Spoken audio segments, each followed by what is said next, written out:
Paul, how's Martin Boyle firstly? How close is he? He's been we've had him in, working hard with him a lot last few weeks. He's been on the grass, but he's been back with the boys this week. So he's had another training session today.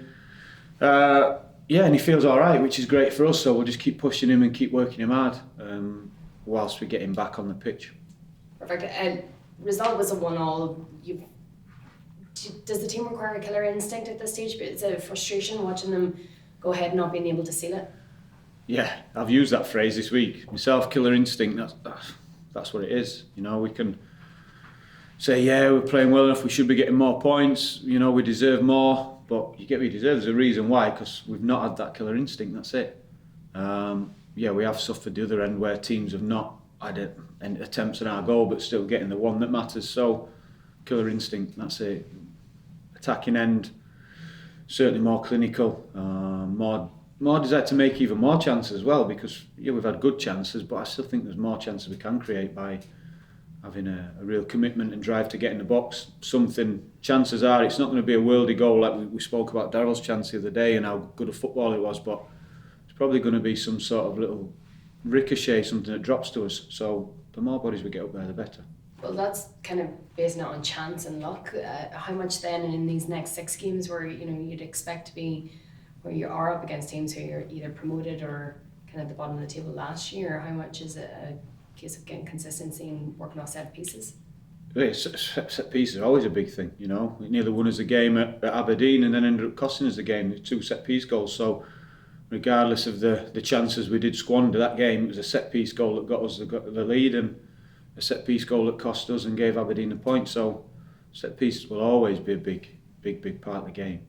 And it's just one other element of what we're talking about, being clinical and that killer instinct that you speak of. In these next 6 games, how vital are they for the season? Big. Every game is. We've fallen way behind in the league where we want to be. So the 3 points are all that matter. That's what we want. We want to keep pushing and trying to fight and scrap and get the points. Where teams finished, or teams where they are in the league at the minute, I'm not really bothered. Whoever we're playing, we want to keep scrapping and trying to get the 3 points that we need. Your ticket allocation is down for the Betfred Cup match. What do you think of that? Yeah, I've always been asking how's the ticket sales going, things like that, and I've been told it's always the same, or seems to be the same semi-finals of the League Cup, and it seems to have a different outlook on it than the Scottish Cup, whether that's timing, whether that's the nature of the competition. So yeah, I'm told, looking back over the history of it and the semi-finals in particular, not so much the finals, the semi-finals, have always seemed to struggle. So can we get a couple of wins the next 2 games and do our part to try and get the sales back up? But yeah, it seems to be a fixture that doesn't really capture the imagination. It is for us in here and the players and the staff. We're really looking forward to it, but we've got 2 big league games before it. Is that do you think it's a lack of faith then from the fans? No, as I said, if it is, it's a lack of faith for the last 20 odd years or whatever it's been. I'm looking at the allocation of the tickets and what tends to have been happening for the fixtures, and regardless who's been in it, it just doesn't seem to capture the imagination of the fans. So, like I said, we can try and do our part and win the next 2 games and get as many there. But looking back, like I said, I can't see it being as big as what I imagined it would be in terms of attendance and things like that. Forget the final, it'd be a different matter though. We've been looking this week about heading the ball and the impact that's actually happening in later life with players, kind of degenerative diseases.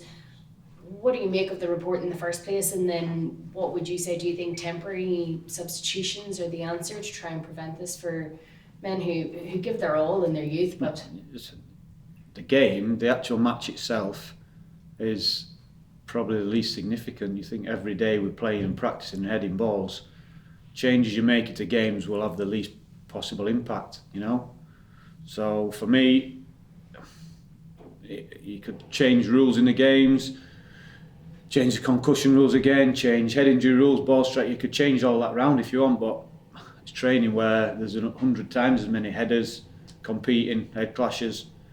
So no, it's more than just altering something in the 90 minutes of a game. Yeah, and also so Motherwell, just touch on that, Motherwell Chief Executive Alan Burrows, he spoke about how around 12 to 24 of supporters took their own life last year. Do you think that that's something that football clubs could do maybe more as a whole, just to kind of look at that as a kind of whole... Yeah, say that again, sorry. Sorry, like, so the Motherwell chief executive, he said that 12 to 24 of his supporters took their own life last year. Do you think that, like, head injury and kind of like what that can lead to mental health, do you think that that's something that football clubs can maybe have more of a look at?